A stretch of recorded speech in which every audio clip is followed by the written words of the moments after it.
Price Lord. எல்லாரும் நல்லா இருப்பீங்க நம்புகிறேன். இந்த மாதம் July 2026. So this is the month of mighty protection. இந்த மாதம் ஒரு மகிமையின் பாதுகாப்பின் மாதமாக இருக்கும் என்று ஆண்டவர் என்னோடு பேசினபடினாலே இந்த மாதத்திற்கென்று ஒரு வாக்குத்தத்த வசனத்தையும் கொடுத்து உங்கள் மேல் ஒரு மகிமையின் பாதுகாப்பு இந்த மாதம் முதற்கொண்டு இறங்கி வரும்.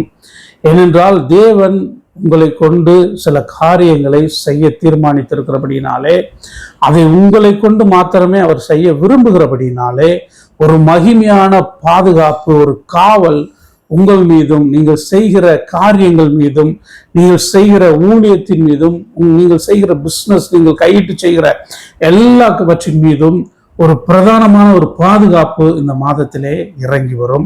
ஒரு சூப்பர் நேச்சுரல் ப்ரொடெக்ஷன், இயற்கைக்கு அப்பாற்பட்ட ஒரு பாதுகாப்பை கடவுள் வாக்கு பண்ணுகிறார். யோனாவின் புஸ்தகம் 1:7, யோனாவை விழுங்கும்படி ஒரு பெரிய மீனை கர்த்தர் ஆயத்தப்படுத்தி இருந்தார். அந்த மீன் வயிற்றிலே யோனா ராப்பகல் 3 நாள் இருந்தான். ஸோ யோனாவின் தீர்க்கதரிசியை குறித்து நமக்கு தெரியும். கிட்டத்தட்ட யோனாவினுடைய காரியங்களும் இயேசு கிறிஸ்துவனுடைய காரியங்களும் ஆல்மோஸ்ட் ஒத்து போகிறது போல் இருக்கும். இயேசு கிறிஸ்து பூமியிலே வாழ்ந்த நாட்களிலே ஜனங்களுக்கு பிரசங்கம் பண்ணி கொண்டிருக்கிற பொழுது அந்த ஜனங்கள் அதை கேட்டு மனம் திரும்பாத ஒரு குணத்தை, ஒரு கடின இருதயமுள்ள ஜனங்களை அவர் உணர்ந்தபடினா அவர் சொல்றாரு, இந்த சந்ததிக்கு நான் யாரை அடையாளப்படுத்துவேன் என்று சொல்லி ஒரு தீர்க்கதரிசி அவர் கொண்டு முன்னிறுத்த வேண்டும் என்று நினைத்த பொழுது அவருக்கு அடையாளமாய் தெரிந்தவன் இந்த யோனா தீர்க்கதரிசி. யோனாவை குறித்து சொல்றார், யோனா தீர்க்கதரிசி நாட்கள்ல அவன் போய் பிரசங்கம் பண்ணி அந்த நினிவே பட்டணத்தார், அந்த பட்டணத்தை சேர்ந்த ஜனங்கள் மனம் திரும்பி அவங்க ரட்சிக்கப்பட்டு காப்பாற்றப்பட்டாங்க. ஸோ நீங்க கேட்காம போறதுனால கடைசி காலத்துல அந்த நினிவே பட்டணத்தார் எழும்பி உங்களை நியாயந்திருப்பார்கள் சொல்லி இயேசு கிறிஸ்து சொல்லுகிறதை நாம் பார்க்கிறோம். அதுபோல யோனா யாரு, இவரை பற்றி என்ன அப்படின்னு பார்த்தோம் அப்படின்னா, யோனா 2 ராஜாக்கள் 14வது அதிகாரம் 25வது வசனம் சொல்லுகிறது, காத்தேப்பேர் ஊரானாகிய அமித்தாய் என்னும் தீர்க்கதரிசியின் குமாரன் யோனா என்னும் தம்முடைய ஊழியக்காரனை கொண்டு இஸ்ரவேலின் தேவனாகிய கர்த்தர் சொல்லியிருந்த வார்த்தையின்படியே அவன் ஆமாத்தின் எல்லை முதற்கொண்டு சமபூமியின் கடல் மட்டுமுள்ள இஸ்ரவேலின் எல்லைகளை சேர்த்து கொண்டான், திரும்ப சேர்த்து கொண்டான். பாருங்க, காத்தேப்பேர் அப்படின்ற ஊரை சேர்ந்த அமித்தாய் அப்படின்ற ஒரு தீர்க்கதரிசியின் குமாரன் தான் இந்த யோனா. இவர் யார்? இவரும் தீர்க்கதரிசி, கர்த்தருடைய ஊழியக்காரன். இஸ்ரவேலின் தேவனாகிய கர்த்தர் இவர் மூலமா என்ன சொல்லி இருந்தார்னா, ஆமாத்தின் எல்லையிலிருந்து சமபூமியின் கடல் மட்டும் இருக்கிற இஸ்ரவேலின் எல்லைகள் பிடிபட்டு போயிருக்குது. ஏற்கனவே அது அவர்களுடையதா இருந்தது, இப்ப அவங்களுடையதா இல்லை. ஆனாலும் திரும்ப அதை சேர்த்து கொண்டான். யெரொபெயாம் என்னும் ராஜாவினுடைய நாட்களிலே அதை திரும்ப சேர்த்து கொள்வான் என்று இந்த யோனாவின் மூலம் உரைத்த வார்த்தை நிறைவேறினது. ஸோ அப்படிப்பட்ட கர்த்தருடைய வல்லமையான வார்த்தைகளை உரைக்கக்கூடிய ஒரு தீர்க்கதரிசினா இந்த யோனா.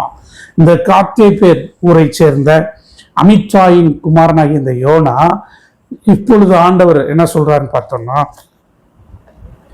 நீ எழுந்து மகாநகரமாகிய நினிவேக்கு போய் அதற்கு விரோதமாய் பிரசங்கி அவருடைய அக்கிரமம் என் சமூகத்தில் எட்டினது என்றார். அப்பொழுது யோனா கர்த்தருடைய சமூகத்தின்று விலகி தர்ஷீசுக்கு ஓடி போகும்படி எழுந்து யோப்பாவுக்கு போய் தர்ஷீசுக்கு போகிற ஒரு கப்பலை கண்டு கூலி கொடுத்து தான் கர்த்தருடைய சமூகத்தினின்று விலகும்படி அவர்களுடைய தர்ஷீசுக்கு போக கப்பல் ஏறினான். பாருங்க, யோனாவை ஆண்டவர் நினிவேல போய் பிரசங்கம் பண்ணுப்பா, அதுக்கு விரோதமா அவங்களுடைய அக்கிரமம் என் சன்னதி வரைக்கும் எட்டுது, அவங்களுக்கு விரோதமா நீ பிரசங்கம் பண்ணு, அந்த பட்டணத்தார நான் அழிக்க போறேன் அப்படின்னு சொல்லுன்றாரு. ஆனா யோனா அதுக்கு அவருடைய சமூகத்தோடு என்ன பண்றாருன்னா, தர்ஷீஸ் என்னும் ஊருக்கு போகும்படி கூலி கொடுத்து அங்க என்ன செய்யறாரு, புறப்பட்டு போறாரு. நீங்க ஏன் போக மாட்டேங்கிறார் அப்படின்னா, அங்கே அசீரியர்கள் என்று சொல்லக்கூடிய ஜனங்கள் வாழ்ந்த ஒரு பகுதி. இந்த அசீரியாவின் ராஜாவை சேர்ந்த சனகரிப் என்னக்கூடிய ஒரு ராஜா இஸ்ரவேலுக்கு விரோதமாய் அவர்களை முற்றுகையிட்டு அவர்களை நிந்தித்து அவமானப்படுத்தி சிறைபிடித்து அவர்களை பலவிதமான டார்ச்சர்ஸ் அவங்க செஞ்சிருக்கிறாங்க. இன்னும் அசீரியர்களை பற்றி என்ன சொல்லப்படுதுன்னா, அங்கே உள்ள பிணை கைதிகளை அவர்கள் கொடூரமாய் தாக்குவார்கள், கொடூரமான முறையில் சித்திரவதைப்படுத்தி அவர்கள் அவர்களை கொலை செய்வார்கள் என்று சொல்லி அவர்களை பற்றி வரலாறு கூறுகிறது. இப்படிப்பட்ட ஒரு மோசமான ஜனங்கள் வாழுகிற இருக்கக்கூடிய ஒரு பகுதி தான் இந்த நினிவே. அந்த ஒரு கசப்பான இவர்களை குறித்ததான ஒரு கசப்பான அனுபவம் உடையவன் தான் இந்த யோனா. ஸோ இந்த பட்டணத்துக்கு விரோதமாக இவங்க செய்கிற அநியாயம் என் சமூகத்தில் எட்டுகிறது, நான் அதை அழிக்க போறேன், நீ போய் அதுக்கு முன்னாடி என்ன செய்ய, வார்த்தை பிரசங்கி. அப்போ யோனாவுக்கு என்னன்னா, நம்ம போய் ஒருவேளை சொல்லி அவன் மனம் மாறிட்டான், மனம் திரும்பிட்டான்னா அவனை ஆண்டவர் காப்பாத்திடுவாருன்னு சொல்லி மிகுந்த குழப்பத்தோடு அவன் என்ன பண்றான், நம்ம போனாதானே இதெல்லாம் நடக்கும், அதனால நம்ம என்ன செஞ்சிருவோம், ஆண்டவர் சமூகத்தை விட்டு விலகி நம்ம வேற ஊருக்கு போயிடுவோம். தர்ஷீஸ் என்று சொன்னால் வணிகம் செய்கிற, தொழில் செய்கிற, வியாபாரம் செய்கிற ஒரு இடம். அப்படிப்பட்ட ஒரு இடத்துக்கு போகும்படி தான் அவன் கூலி பொருத்தி கொண்டு கிளம்பி போறான். இன்னொரு meaning the edge of the earth, அதாவது தேவன் உங்களுக்கு வைத்திருக்கிற அந்த நிலைமையை தாண்டி நீங்க பூமியின் கடைசி பரியந்தம் எங்கு போனாலும் ஆண்டவர் மறுபடியும் உங்களை கொண்டு வருவார், உங்களை பாதுகாப்பார். ஏன்னா அவர் உங்களை கொண்டு செய்யணும்னு நினைக்கிறத உங்களை கொண்டு தான் செய்வார். நீங்கள் அதை சரியாய் புரிந்து கொள்ள வேண்டும். எத்தனையோ மனிதர்கள் உங்களை கசப்பான அனுபவங்களுக்குள்ளே கொண்டு போய் நடத்தி இருக்கலாம், உங்கள் வாழ்க்கையில கசப்பான சில சம்பவங்களை அவர்கள் செய்திருக்கலாம். ஆனாலும் உங்களால சில விஷயங்களை மன்னிக்க முடியாம இருக்கலாம். இதெல்லாம் மன்னிக்கவே முடியாத அளவுக்கு இவர்களை எனக்கு தீமை செஞ்சிருக்காங்கன்னு நீங்க நினைக்கலாம். ஆனால் நீங்க மன்னிக்க வேணாம், ஆண்டவர் சொல்றதை மட்டும் செஞ்சுட்டு நீங்க போயிட்டே இருங்க. கர்த்தர் உங்களுடைய சமாதானத்தை அவர் காத்துக்கொள்ள உண்மை இல்லவர். ஆனா இந்த யோனா என்ன செய்யறாரு, வேற திசைக்கு போகிறார். போகிற வழியிலே ஒரு 6 காரியங்களை யோனாவுடைய வாழ்க்கையிலே தேவன் செய்கிறார். யோனாவையும் அண்டர்ஸ்டாண்ட் பண்ண வைக்கிறாரு. அவன் மூலமாய் அவன் ஊழியத்தையும் மகிமையுள்ளதாய் நிறைவேற்றி முடிக்க வைக்கிறாரு. பிற்காலத்திலும் இயேசு கிறிஸ்து அவனை அடையாளப்படுத்துகிறார். ஒரு தீர்க்கதரிசிக்கு அடையாளம் என்று சொல்லி யோனாவை அவர் பேசுகிறதை நாம் பார்க்க முடிகிறது. சரி, இப்ப அந்த யோனா போயிச்சுக்கும் போது 6 காரியங்கள் அவனுக்கு செஞ்சார சொன்னேன் இல்லையா. அதுல முதல் காரியம், கர்த்தர் சமுத்திரத்தின் மேல் ஒரு பெருங்காற்றை வரவிட்டார். இந்த யோனா கப்பலின் அடித்தட்டிலே போய் தூங்கி கொண்டிருக்கிறான். சமுத்திரத்தின் மேல் ஒரு பெருங்காற்றை அனுப்புகிறார். இயேசு கிறிஸ்துவும் ஒரு ஒரு புதிய ஏற்பாடு நம்ம வாசிச்சோம்னா, ஒரு சூழ்நிலையில் அவர் படகுல போகும்போது அவர் அயர்ந்த நித்திரையா இருப்பார். வெளியில பெரிய பெருங்காற்று புயல் அடிக்கும். யோனாவும் அதே மாதிரி பார்த்தீங்கன்னா அந்த கப்பல்ல அயர்ந்த நித்திரையா போய் தூங்குறாரு.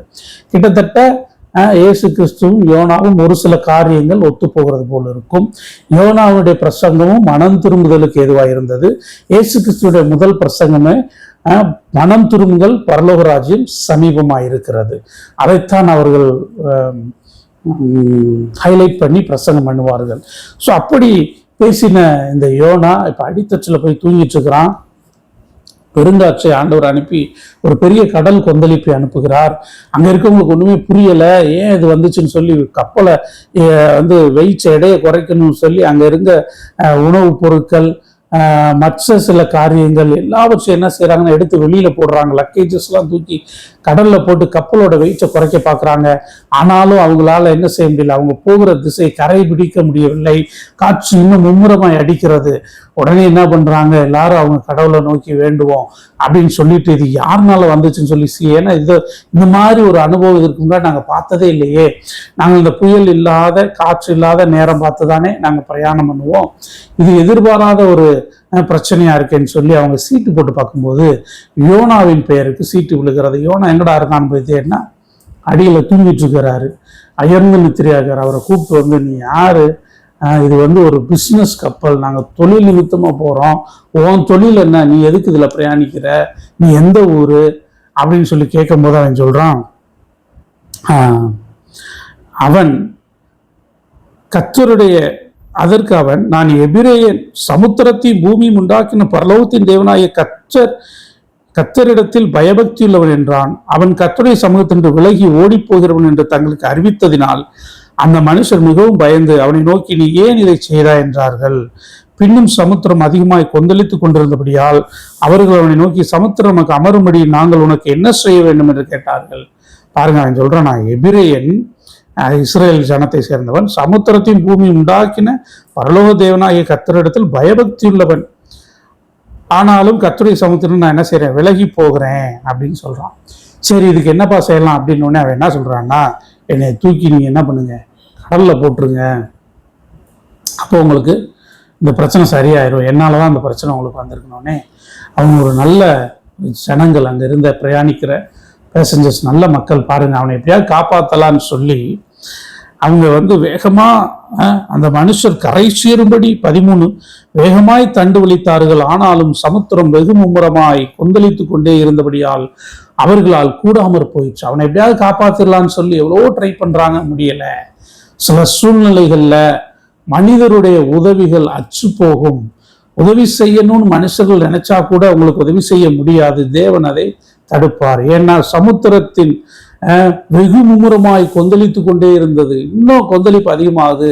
அப்ப என்ன பண்றாங்க, வேற வழி இல்லாம எங்களை கடவுளை எங்களை மன்னிச்சிருங்கன்னு சொல்லி இந்த மனுஷனுடைய குற்றப்பள்ளி எங்க மேல வர வேணாம்னு சொல்லி அவனை தூக்கி கடல்ல போட்டுறாங்க. அந்த 1:17 யோனாவை விழுங்கும்படி ஒரு பெரிய மீனை கர்த்தர் ஆயத்தப்படுத்தி இருந்தார். அந்த மீன் வயிற்றில் யோனா ராப்பகல் 3 நாள் இருந்தான். முதல்ல ஒரு பெருங்காட்சி வரவிட்டார். இப்ப பாருங்க, இதுதான் நம்முடைய வாக்குத்தத்த வசனம். யோனாவை விழுங்கும்படி ஒரு பெரிய மீனை கர்த்தர் ஆயத்தப்படுத்தி இருந்தார். அந்த மீன் வயிற்றிலே யோனா ராப்பகல் 3 நாள் இருந்தான். 3 days and 3 nights. 3 நாள் மீனின் வயிற்றிலே இருந்தான். இதுதான் மெயினான விஷயமே. ஒரு மீன் கர்த்தர் ஒரு சூழ்நிலையை உருவாக்கி மறுபடியும் அவன் அழிந்து போகாதபடிக்கு என்ன செய்யறார், ஒரு மீனை ஆயத்தப்படுத்திட்டாரு. மீன் ரெடியா வந்துருச்சு. யோனாவை தூக்கி போட்டவனே அவனை விழுங்கும்படி அது ரெடி ஆயிடுச்சு, ரெடியா விழுங்கிருச்சு. இப்ப யோனா மீன் வயிற்றுக்குள்ள போயிட்டாரு. யோனாவுக்கு ஒண்ணுமே புரியல. என்ன ஆண்டவரே இப்படி இருக்கிற சூழ்நிலை அப்படின்னு சொல்லி அந்த மீனின் வயிற்றிலிருந்து யோனா தன் தேவனாகிய கர்த்தரை நோக்கி விண்ணப்பம் பண்றான். அவன் செய்யறான் பாருங்க. சமுத்திரத்தின் நடுமையமாகிய ஆழத்திலே நீர் என்னை தள்ளிவிட்டீர், நீரோட்டம் என்னை சூழ்ந்து கொண்டது, உம்முடைய வெள்ளங்களும் அலைகளும் என்மேல் புரண்டது, நான் உமது கண்களுக்கு எதிராக இராதபடிக்கு தள்ளப்பட்டேன், ஆனாலும் இன்னமும் உம்முடைய பரிசுத்த ஆலயத்தை நோக்குவேன் என்றான். மீனின் வயிற்றிலிருந்து பரிசுத்த ஆலயத்தை நோக்கி சாலமோனுடைய நாட்கள்ல ஆலயம் கட்டும்போது சொல்றாரு, இந்த ஜனங்கள் எங்கிருந்து இந்த ஆலயத்தை நோக்கி வேண்டுதல் செய்தாலும் நீர் அவர்களை தப்புவித்து காப்பாற்றி திரும்பி வர பண்ணணும்னு ஒரு வேண்டுதல், ஒரு ஜெபம் பண்றாரு. அதை நினைச்சு பார்த்து உங்க சமூகத்தை விட்டு நான் தள்ளப்பட்டுட்டேன்னு சொல்லி ஜெபிக்கிறான். அதை நோக்கி உங்களுடைய பரிசுத்த ஆலயத்தை நோக்கி நான் என்ன செய்யறேன், வேண்டுதல் செய்யறேன், நோக்குவேன் அப்படின்றான். ஆண்டவர் அந்த ஜெபத்தையும் கேட்கிறார். ஆனா ஒரு ஆச்சரியம் பாருங்க, 3 நாள் இரவும் பகலும் அவன் ஒரு மீனின் வயிற்றில் இருக்கிறான். ஆனால் பொதுவா ஒரு ஒரு ஒரு உயிரினங்களுடைய மனிதர்களுடைய ஸ்டொமக், அந்த வயிறானது, இறைப்பையானது செரிமானம் பண்ணக்கூடிய ஹைட்ரோகுளோரிக் ஆசிட் அப்படின்வாங்க, சில அமிலங்களை சுரக்கக்கூடியது. அப்படி அந்த மீனின் வயிற்றில் இருந்தா உணவுப் பொருட்கள் சாப்பிட்ட உடனே அது வித்தின் ஒரு 20 minutesல அது கரைந்து விடும். அந்த ஆசிட் அவனை கரைச்சிடும். ஆனா பாருங்க, 3 நாள் இரவும் பகலும் வயிற்றில் இருக்கிறான், அவனுக்கு எதுவுமே நடக்கல. இந்த மீன் இன்னும் ரிசர்ச் பண்ணி ஆராய்ச்சியாளர்கள் இந்த மீனை பத்தி சொல்லும் போது இது ஒரு ஆண் மீன் அப்படின்னு சொல்றாங்க. ஆனா அந்த இறைப்பை பார்த்தோம் அப்படின்னா, மனுஷனுடைய உடல்ல ஒரு உயிரினம் அழிந்து போகாமல் காக்கப்படும் என்று சொன்னால் அது ஒரு தாயின் கருவறை, அந்த கருப்பையில் தான் அவர்கள் ஜீவனோடு இருக்க முடியும். ஆனா இந்த யோனா 3 நாள் மீனின் வயிற்றில் இருந்தான். அது ஒரு ஆண் மீன். இன்னைக்கு கர்த்தர் உங்களை பாதுகாக்கிற, ப்ரொடெக்ட் பண்ற, நீங்க வழிமாறி போயிருந்தாலும், நீங்கள் உங்க வாழ்க்கையை முடிச்சுக்கிறலான்னு சொல்லி தூக்கி வீசப்பட்டிருந்தாலும், பிறரால் தூக்கி வீசப்பட்டாலும், நீங்களே முடித்துக் கொள்ள வேண்டும் என்று நினைத்து பிரயாணித்து கொண்டிருந்தாலும், தேவன் உங்களை பாதுகாக்கிற ஒரு பெரிய மீனை போல அவர் வருவார். அந்த அந்த மீனின் வயிறு யோனாவுக்கு இறைப்பையாய், அவனை உருக்குலைந்து போக பண்ணுகிற இறைப்பையாய் இராமல் அவனை உருவாக்குகிற ஒரு கருப்பையாய் அது இருந்தது. கர்த்தர் சொல்றாரு, தாய் தன் பாலகனை மறப்பாலோ, ஒரு தாய் தன் பிள்ளையை மறப்பாளா? மறக்கவே மாட்டாங்க இல்லையா? அவள் மறந்தாலும் நான் உன்னை மறப்பதில்லை. அவரே சில சூழ்நிலைகளில் ஒரு தாயாய் மாறுகிறார். எல்ஷடா என்று சொன்னால் ஒரு ஃபீடிங் மதர் என்று அர்த்தம். பால் ஊட்டுகிற, குழந்தைக்கு பால் ஊட்டுகிற ஒரு தாய். கர்த்தர் உங்களுக்கு ஒரு தாயா இருந்து உங்களை பாதுகாப்பார். சில சூழ்நிலைகளில் என் தாயார் என்னோடு இருந்திருந்தா நல்லா இருந்திருக்கும், அவங்க ஆறுதல் படுத்தியிருப்பாங்க, என்னுடைய பேரண்ட்ஸ் என் கூட இல்லை அப்படின்னு நீங்கள் கலங்கி கொண்டு இருக்கலாம். ஆனால் கர்த்தர் உங்களுக்கு தகப்பனாயும் உங்களை பாதுகாக்கிறவராயும் உங்களை உருவாக்குகிற ஒரு தாயாகவும் அவர் இருப்பார். யோனாவுக்கு அவனை உருவழிய பண்ணுகிற இறைப்பை அவனை உருவாக்குகிற கருப்பையாய் மாறினது போல கர்த்தர் உங்களுக்கு மகிமையான ஒரு பாதுகாப்பை, ஒரு இயற்கைக்கு அப்பாற்பட்ட ஒரு பாதுகாப்பை உங்களுக்கு அருள்வாராக. சரி, முதலாவது பெருங்காற்றை அனுப்பினார், ஒரு பெரிய மீனை ஆயத்தப்படுத்தினார். மூன்றாவது பார்த்தோம் அப்படின்னா அந்த மீனுக்கு ஆண்டவர் என்ன பண்ணார் அப்படின்னா கட்டளையிட்டார். தமிழ்ல கர்த்தர் மீனுக்கு கட்டளையிட்டார், அது யோனாவை கரையிலே கக்கி விட்டது. அடுத்து என்ன பண்றாருன்னா அந்த மீனுக்கு என்ன பண்றாரு, கட்டளையிட நீ போய் அவனை கக்கிற. 3 நாள் கழிச்சு அந்த மீன் அவனை துப்பி விடுகிறது. ஸோ அப்படி கரையிலே கக்குகிற பொழுது அங்கே உள்ள ஜனங்கள் அதை பார்க்கிறார்கள். தாகோன் என்று சொல்லக்கூடிய ஒரு கடவுளை அவர்கள் அந்த நினிவே பட்டணத்தால் அந்த அசீரியர்கள் வழிபட்டார்கள். இந்த சனகரிப் ராஜா, அவர்களை துன்பப்படுத்தின சனகரிப் ராஜா அந்த தாகோனுடைய கோவிலில் போய் தான் அவன் இறந்து போவான், அவன் பிள்ளைகளால் கொலை செய்யப்படுவான். ஸோ அந்த தெய்வத்தை வழிபட்டார்கள். அதனுடைய சொருபம் எப்படி இருக்கும் என்று சொன்னால் தலை ஒரு மனுஷ தலையும் மார்பிலிருந்து கீழ்ப்பகுதி வரைக்கும் ஒரு மீனின் உடலையும் கொண்டதாக இருக்கும். அப்ப இந்த கரையில ஒரு பெரிய மீன் போய் ஒருத்தனை கக்கும் போது அவங்க என்ன நினைச்சிடுறாங்க, இவன் ஒரு உண்மையான கடவுளுடைய மனுஷன், மீன் வாயில போய் யாருமே பிழைச்சதே கிடையாது, இவ்வளவு பெரிய மீன் இவனை கொண்டு வந்து அனுப்புதுன்னா ஏதோ ஒரு செய்தி சொல்ல வர்றான்டான்னு சொல்லி அவங்க யோசிக்கும் போது அவர் நேரா போறாரு, போய் பிரசங்கம் பண்றாரு. 3 நாள் 2ஆந்தரம் கர்த்தருடைய வார்த்தை உண்டாகி நீ எழுந்து மகாநகரமாகிய 3:2 போய் நான் கற்பிக்கும் வார்த்தைக்கு விரோதமாய் பிரசங்கி என்றார். யோனா எழுந்து நினிவேக்கு போனான். 3 நாள் பிரயாண விஸ்தாரமான மகாநகரமாய் நினிவே இருந்தது. யோனா நகரத்தில் பிரவேசித்து 1 நாள் பிரயாணம் பண்ணி இன்னும் 40 நாள் உண்டு. 1 நாள் டிராவல் பண்ணி சொல்றாரு, இன்னும் 40 நாள்ல நினிவே கவிழ்க்கப்பட்டு போகும், இந்த பட்டணமே கவிழ்ந்து அழிந்து போகும். நினிவேல ஜனங்கள் தேவனை, அப்பொழுது இந்த வார்த்தை கேட்ட உடனே அந்த ஜனங்கள் தேவனை நம்பி விசுவாசித்து உபவாசம் இருந்து பெரியோர் முதல் சிறியோர் மட்டும் ரட்டு உடுத்தி கொண்டார்கள். ரட்டு உடுத்துறதுன்றது ஒரு துக்க வஸ்திரத்தை உடுத்தி மனம் திரும்புறாங்க. மேலும் ராஜா தானும் தன் பிரதானிகளும் நிர்ணயம் பண்ணின கட்டளையாக நினிவேலெங்கும் மனுஷரும் மிருகங்களும் மாடுகளும் ஆடுகளும் ஒன்றும் ருசி பாராதிருக்கவும் மேயாமலும் தண்ணீர் குடியாமலும் இருக்கவும் மனுஷரும் மிருகஜீவனும் ரட்டினால் மூடிக்கொண்டு தேவனை நோக்கி உரத்த சத்தமாய் கூப்பிடவும் அவரவர் தம் தம் பொல்லாத வழியையும் தம் தம் கையில் உள்ள கொடுமையை விட்டு திரும்பவும் கடவீர்கள் அப்படின்னு சொல்றாரு. ஒரு ராஜாவே சொல்றாரு இவ்வளவு காரியங்களை. ஆடு மாடுகள்ல இருந்து எல்லாருமே சாப்பிடாம தண்ணி குடிக்காம தேவனை நோக்கி உரத்த சத்தமா கூப்பிட்டு மனம் திரும்புகிறார்கள். யாருக்கு தெரியும், நாம் அழிந்து போகாதபடிக்கு ஒருவேளை தேவன் மனஸ்தாபப்பட்டு தம்முடைய உக்கிர கோபத்தை விட்டு திரும்பினாலும் திரும்புவார் என்று கூற சொன்னான். அவர்கள் தங்கள் பொல்லாத வழியை விட்டு திரும்பினார்கள் என்று தேவனுடைய கிரியைகளை பார்த்து தாம் அவர்களுக்கு செய்வேன் என்று சொல்லியிருந்த தீங்கை குறித்து மனஸ்தாபப்பட்டு அதை செய்யாதிருந்தார். இப்ப பாருங்க, நான் உங்களை அழிக்க போறேன் அப்படின்னு சொன்ன ஆண்டவர் இவங்க மனம் திரும்பினதுனால ஆண்டவர் மனஸ்தாபப்பட்டு அவங்களுக்கு செய்ய இருந்த தீங்கு அவர் செய்யவில்லை. அவங்க எவ்வளவு நல்ல ஒரு ஆண்டவர்.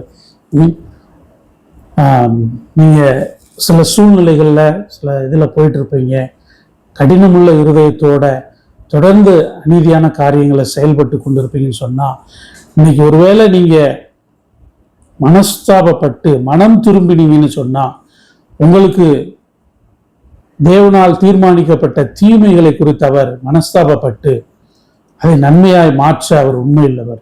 மனம் திரும்புங்கள், பரலோக ராஜ்யம் சமீபமாக இருக்கிறது. ஸோ ரைட், யோனாவை குறித்து பார்த்தோம். அடுத்து யோனா பார்த்தீங்க அப்படின்னு சொன்னா ஆண்டவர் மனஸ்தாபப்பட்டார் அப்படின்னு சொன்ன உடனே யோனாவால தாங்க முடியல, இந்த தேசம் அழியும் நான் நினைச்சேன், ஆனா அவங்க மனம் திரும்பினால அவங்கள காப்பாத்துறாரே அப்படின்னு சொல்லிட்டு யோனாவுக்கு அது ரொம்ப விசனமா இருந்து கடும் கோபம் ஆயிடுச்சு. அவனுக்கு ரொம்ப கோபம் வந்துருச்சு. இவங்க மோசமான ஜனங்கள், இவங்க மேல போய் இறக்கப்படுறாரு, இவங்கள போய் இது பண்றாரு. ஆனா மனம் திரும்புதல் தான் காரணம். எவ்வளவு நம்ம பாவிகளா இருந்தாலும் மனம் திரும்புறோம்னு சொன்னா ஆண்டவர் நம்மை ரட்சிப்பார், நம்மளை பாதுகாப்பார். அப்ப யோனா மிகவும் உசனப்பட்டு என்ன செய்யறான், வேகமா போய் இந்த பட்டணத்துக்கு வரப்போகிற அழிவை பார்க்கும்படி ஒரு குடிசையை போட்டு அங்க உட்காந்துடுறாரு தூரமா. அப்போ உட்காந்துருக்கும் போது ஆண்டவர் ஃபர்ஸ்ட் நம்ம 3 பார்த்தோம், பெருங்காற்றை வரவிட்டார். 2வது பெரிய மீனை ஆயத்தப்படுத்தினார். 3வது அந்த மீனை கரையிலே கக்கி விட்டது. ஸோ இந்த 3 காரியமும் சூப்பர் நேச்சுரல். 4வது தேவனாகிய கர்த்தர் ஒரு ஆமணக்கு செடியை முளைக்க கட்டளையிட்டார். சரியா? அந்த ஆமணக்கு செடி டக்குன்னு பார்த்தீங்க அப்படின்னா 4வது அதிகாரத்தில் யோனா நகரத்திலிருந்து புறப்பட்டு நகரத்துக்கு கிழக்கே போய் அங்கே தனக்கு ஒரு குடிசையை போட்டு நகரத்துக்கு சம்பவிக்க போவதை தான் பார்க்கும்படி அதன் கீழ் நிழலிலே உட்கார்ந்திருந்தான். யோனாவுடைய தலையின் மேல் நிழல் உண்டாயிருக்கவும் அவனுடைய மனமடிவுக்கு நீங்களாக்கவும் தேவனாகிய கர்த்தர் ஒரு ஆமணக்கு செடியை முளைக்க கட்டளையிட்டார். அவன் மேல் ஓங்கி வளர பண்ணினார். அந்த ஆமணக்கினால் யோனா மிகவும் சந்தோஷப்பட்டான். ஒரே நாள்ல ஆண்டவர் கட்டளை இடுகிறார். நீங்க ஆங்கிலத்துல பாத்தீங்கன்னா the Lord of God prepared a plant and made it come up over Jonah. prepared அப்படின்னு இருக்கும். ஒரு ஆமணக்கு செடி அவனுக்காக ஆயத்தப்படுத்தினார்.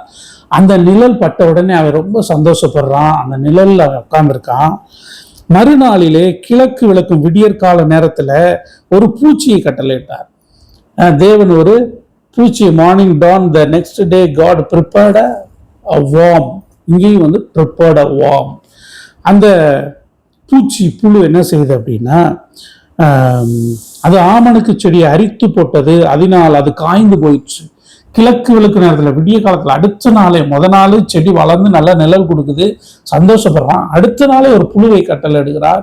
அது அவைகளை அரித்து போட்டுருது. சூரியன் வருவதற்கு முன்னமே சூரியன் உதித்த போது 8வது வசனம் 4:8 கீழ்காற்றை கட்டளையிட்டார். அப்பொழுது வெயில் யோனாவுடைய தலைமேல் படுகிறதுனால் அவன் சோர்ந்து போய் தனக்குள்ளே சாவை விரும்பி நான் உயிரோடு இருக்கிறதை பார்க்கும் சாகிறது நலமா இருக்கும் என்றார். சூரியன் வரும்போது ஆண்டவர் என்ன சொல்றாருன்னா ஒரு கீழ்காற்றை கட்டளையிடுகிறார். பாருங்க, that God prepared a vermont east wind. vermont east wind அப்படின்னா ஏன் அந்த கீழ்காற்று, அந்த உஷ்ணமான காற்றை அந்த வெயில் வருகிற நேரத்தில் அனுப்புறாருன்னா understanding God's method of correction. அவனை கரெக்ஷன் பண்ணும்படி முதலாவது அவனை பாதுகாத்தாரு. ஒரு 6 காரியங்களை இதெல்லாம் பார்த்தீங்கன்னா கட்டளையிட்டார் அப்படின்னு இருக்கும். ஸோ இங்கிலீஷில் பார்த்தீங்கன்னா ப்ரிப்பேர்டு, ஆயத்தம் பண்ணினார். ஒரு பெருங்காற்றை அனுமதிக்கிறார். ஒரு பெரிய மீனை ஆயத்தம் பண்ணுகிறார். அதை கரையிலே அவனை விடும்படிக்கு அதற்கு கட்டளை கொடுக்கிறார். அடுத்து பார்த்தீங்கன்னா அவனை கரெக்ஷன் பண்ணும்படிக்கு ஒரு ஆமணக்கு செடியை வளர பண்ணுகிறார். அதை அரித்து போடும்படிக்கு ஒரு புழுவை கட்டளை இடுகிறார். மறுபடி ஒரு கீழ்காற்றை கட்டளை இடுகிறார். ஒரு மனுஷனுக்காக இதெல்லாம் செய்கிறார். பாருங்க, நினிவே அதுல எத்தனை ஜனங்கள்னு பார்த்தீங்க அப்படின்னா கிட்டத்தட்ட வலதுகைக்கும் இடதுகைக்கும் வித்தியாசம் அறியாத 120,000 பேருக்கு அதிகமான மனுஷரும் மிருக ஜீவன்களுக்காக நான் பரிதபியாமல் இருப்பேன். 120,000 ஜனங்கள், 120,000த்திற்கும் அதிகமான ஜனங்கள் அவங்களுக்கு ஒரே வார்த்தையில் அவங்க மாறிச்சாங்க. ஆனா அந்த யோனாவுக்காக ஆண்டவர் எத்தனை காரியங்கள் செய்யறாரு பாருங்க. இன்னைக்கு ஒருவேளை நீங்க மிகவும் மனுஷர்களால மனமடிவாக்கப்பட்டு வேதனைப்பட்டு மனுஷர்கள் ஏற்படுத்தின காயங்களால் உடைக்கப்பட்டு தேவ சித்தத்தையே தேவ பிரசன்னத்தையே நம்ம விட்டு சமூகத்தை விட்டே விலகி போவோம், எங்கேயாவது போவோம், வேற தேசத்துல போய் இருப்போம்னு சொல்லி கூட நீங்க முடிவு பண்ணி இருந்தீங்கன்னு சொன்னா நிச்சயமாய் ஆண்டவர் உங்களை அப்படி அனுமதிக்க மாட்டார். உங்களை உண்டாக்கின தேவன் ஒரு காலத்துல நீங்க சொன்ன வார்த்தைகள் வல்லமையான காரியங்களை செஞ்சிருக்கலாம், நல்ல ஒரு சந்தோஷமான வாழ்க்கையை வாழ்ந்திருக்கலாம். இப்ப சூழ்நிலை அப்படி இருந்தாலும் ஆண்டவர் அவனை கரெக்ஷன் பண்ணும்படிக்கு எத்தனை இயற்கைக்கு அப்பாற்பட்ட செயல்கள் பாருங்க. இவன் ஒருத்தனுக்காக ஒரு பெருங்காற்றை வரவிடுகிறார், ஒருத்தனுக்காக ஒரு பெரிய மீனை ஆயத்தப்படுத்தி அதை ஒரு கருவறையை போல அவனை பாதுகாக்கிறாரு. மறுபடியும் அது கரை சேர்க்கும்படி கட்டளை இடுகிறாரு. மறுபடியும் இவனை புரிய வைக்கிறதுக்காக ஒரே நாள்ல ஒரு ஒரு பிளான்ஸை வளர வைக்கிறாரு, நிழல் கொடுக்க வைக்கிறாரு. நீங்க எப்பேற்பட்ட வறண்ட நிலத்தில் இருந்தாலும் உங்களை சந்தோஷப்படுத்தும்படிக்கு சில நிழல்களை அவர் ஏற்படுத்துவார். ஆனாலும் அவர்தான் நிரந்தரமான நிழல் என்பதை நீங்கள் அறிந்து கொள்ள வேண்டும். அடுத்து ஒரு புழுவை ஆயத்தப்படுத்தி அவனுக்கு பயிற்றுவிக்கிறார். ஒரு சாதாரண ஒரு பூச்சியை கொண்டு ஒரு வாம் இருக்கு, அதை கொண்டு ஆயத்தப்படுத்தி அவனுக்கு உணர்த்துவிக்கிறார். ஒரு கீழ்காற்று, மறுபடியும் கடலிலே ஒரு பெருங்காற்று, வனாந்தரத்திலே ஒரு கீழ்காற்று, அதை கொண்டு அவனை புரிய வைக்கிறார். புரிய வச்சு சொல்றார், இத்தனைக்கும் அதிகமான ஜனங்களுக்காக நான் பரிதவியாமல் இருக்கணும் அப்படின்றத புரிய வைக்கிறார். ஒரே ஒரு வார்த்தையை நான் வாசித்து இதை முடிக்க விரும்புகிறேன். ஏசாயா 32வது அதிகாரம் முதல் 2 வசனங்கள் உங்களுக்காக நான் அதை வாசித்து முடிக்கிறேன். யோனாவுடைய வாழ்க்கையில் என்னெல்லாம் நடந்துச்சோ, கர்த்தர் எப்படிலாம் இருந்தாரோ அதே போல இந்த காலத்தில் உங்களுக்கும் தீர்க்க தரிசனமாய் அவர் இருப்பாராக. இதோ ஒரு ராஜா நீதியாக அரசாளுவார், பிரபுக்களும் நியாயமாக துரைத்தனம் பண்ணுவார்கள். அவர் காற்றுக்கு ஒதுக்காகவும், பெருவெள்ளத்துக்கு புகலிடமாகவும், வறண்ட நிலத்துக்கு நீர்க்கால்களாகவும், விடாய்த்த பூமிக்கு பெருங்கண்மலையின் நிழலாகவும் இருப்பார். Praise the Lord. ஆண்டவர் ஏசாயா 32:1-2 ஒரு ராஜா நீதியாக அரசாளுவார். உங்க வாழ்க்கையில நீதி கிடைக்காமல் மனுஷர்களுடைய அநீதி நிமித்தம் நீங்கள் துன்பப்படுவீர்கள் என்று சொன்னால், இந்த நீதியுள்ள ராஜா உங்கள் வாழ்க்கையிலே என்னைக்கோ ஒரு நாள், இனி வருகிற காலம் அல்ல, இப்பொழுதே அவருடைய ஆளுகை உங்கள் வாழ்க்கையிலே துவங்கட்டும். நியாயமாக துரைத்தனம் பண்ணும் பிரபுக்கள் நியாயமாய் துரைத்தனம் பண்ணுவார்கள். உங்களுக்கு உதவி செய்கிறவர்கள், மேல் அதிகாரிகளை தேவன் நியாயமாய் துரைத்தனம் பண்ணுகிறவர்களை உங்களுக்காக அனுப்புவாராக, ஆயத்தப்படுத்துவாராக. அவர் காற்றுக்கு ஒதுக்காகவும் அப்படின்னா பெருங்காற்றுக்கு ஒரு ஒரு பாதுகாப்பான இடமாகவும், பெருவெள்ளத்துக்கு புகலிடமாகவும், பெருவெள்ளத்திலிருந்து நம்மை பாதுகாக்கிறவராகவும், வறண்ட நிலத்துக்கு நீர்க்காலாகவும். நீங்க வறட்சியான ஒரு அனுபவத்தோடு இருந்தா உங்களை செழிப்பான ஒரு நீர்க்காலை போல அவர் உங்களிடத்திலே வருவார். உடாய்த்த பூமிக்கு பெருங்கண்மலையின் நிழலாகவும் இருப்பார். உடாய்த்த பூமிக்கு பெரும் கண்மலையின் நிழல். கர்த்தர் தாமே உங்களை ஆசீர்வதிப்பாராக. சில நேரங்களில் திசை மாறி போகிறவங்களை சரிப்படுத்தும்படி பெருங்காற்றையும் அனுப்புவார். இந்த பிரச்சனைகள் உங்களை பாதுகாப்பதற்கே.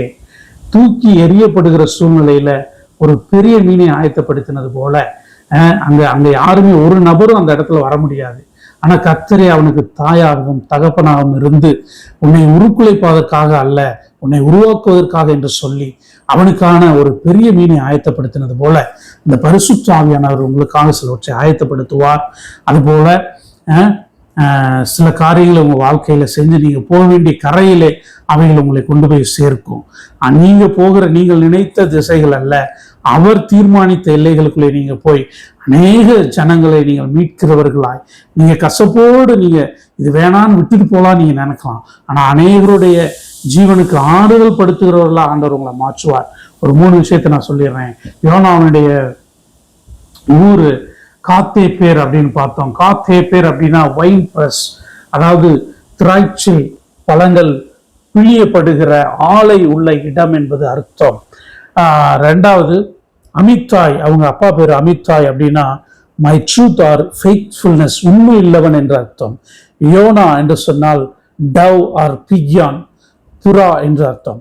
அந்த காத்தேப்பேர் அப்படின்ற ஊரு, அந்த ஒயின் பிரஸ், அந்த திராட்சை ஆலையில திராட்சை பழங்களை புளிகிற பொழுது அதனிடத்திலிருந்து திராட்சை ரசம் வெளிப்படும். உங்களுடைய பிரச்சனைகள், உங்கள் சூழ்நிலைகள் எவ்வளவு உங்களை பிழிந்தாலும் உங்களுக்குள்ள இருந்து நல்ல காரியங்கள், ஸ்வீட்னஸ் வெளிவரும்படிக்கு ஆண்டவர் உதவி செய்வார். அவங்க அப்பா ஃபெய்த்ஃபுல்னஸ், உண்மை இல்லவர். அப்படிப்பட்ட எந்த சூழ்நிலை வந்தாலும் உங்களுடைய உண்மை தன்மையை விட்டு நீங்கள் விலகாமல், உங்களை எவ்வளவு புளிகிற சூழ்நிலை வந்தாலும் அதிலிருந்து நீங்கள் நன்மையானவைகளையும் ருசியுள்ளவைகளையும் நீங்கள் வெளிப்படுத்தும்படிக்கு நீங்கள் அழைக்கப்பட்டிருக்கிறீர்கள். 2வது யோனா என்று சொன்னால் டவ் என்று சொன்னேன். புறா 2 வகைப்படுகிறது. ஒன்று பரிசுத்த ஆவியானவருக்கு அடையாளமாய் வெண்புறாவை சொல்லுகிறார்கள். 2வது பிகியான் என்று சொல்லக்கூடிய வேற சாம்பல் நிற புறா. இது எதற்கு பயன்படும் என்றால் தேவனுக்கு பிரியமான பலிகளை செலுத்தும்படிக்கு. ஏழையானவர்கள், கஷ்டப்படுகிறவர்கள் கூட இந்த புறாவை எளிதாய் தேவனுக்கு செலுத்த முடியும். உங்களால இயலாமையில் கூட தேவனுக்கு பிரியப்படுத்துகிற ஒரு வாழ்க்கை வாழும்படிக்கு இது ஒரு அடையாளமாயிருக்கும். அதுபோல இந்த 3 காரியமும் உங்களுக்கு அடையாளமாக இருக்கட்டும். காத்தே பேர், நீங்கள் எவ்வளவு பிழியப்பட்டாலும் நசுக்கப்பட்டாலும் உங்களிடத்திலிருந்து நன்மைகள் வரட்டும். தேவன் உங்களை மதுரம் உள்ளவர்களாய் மாற்றுவார். மனக்கசப்பை மாற்றி மதுரத்தை உங்களுக்கு அருளுவாராக. 2வது, உங்களுடைய உண்மைத்தன்மை விலகாமல் அதிலே நிறைவா இருக்கும்படி கடவுள் உங்களுக்கு உதவி செய்வார். 3வதாக, தேவனுக்கு பிரியமான பலிகளை செலுத்துகிறவர்களாய் இந்த மதுரமுள்ள வாழ்க்கையும் உண்மையுள்ள வாழ்க்கைக்கு நேராய் இந்த புறாவாகிய பரிசுத்த ஆவியானவர் உங்களை நடத்துவாராக. God bless you.